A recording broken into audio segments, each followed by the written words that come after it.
আমার আল্লাহ শোনে, জোরে গান শোনে শোনে। আল্লাহ বলে, ও আমার হাবিব গো,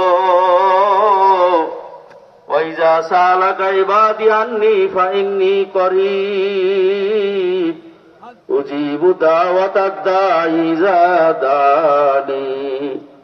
ও আমার হাবিব, আমার আপনার উম্মতদেরকে আপনি জানাইয়ে দেন, ওরা যখনই আমাকে ডাক দেয় আমি সঙ্গে সঙ্গে ডাকের উত্তর দেই।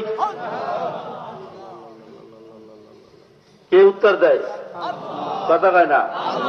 তাহলে আমরা সেই উত্তর তো শুনতে পারি না, কথা কান ঠিক না ভাইয়েরা আমার। এই জন্য আল্লাহ এবং আল্লাহর রসুলকে যদি মহব্বত করতে হয়, আল্লাহর হাবিব ফরমান, আমার সুন্নতকে যে মহব্বত করবে সে আমাকে মহব্বত করলো। কথা ঠিক না ভাইয়েরা আমার? এই মাদ্রাসা কি আল্লাহ আল্লাহর রসুলের পক্ষের না বিপক্ষের? তাহলে সহজ হিসাব কি বলে, এই মাদ্রাসা যদি আমরা মহব্বত করি, আল্লাহর হাবিবকে মহব্বত করা হয়?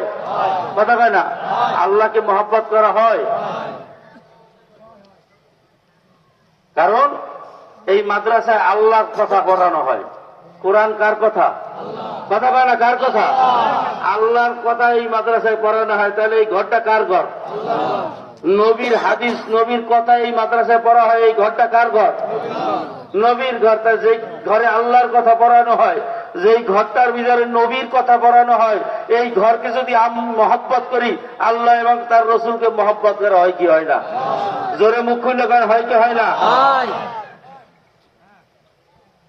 এই জন্য আমার ভাইরা, এই কোরআনের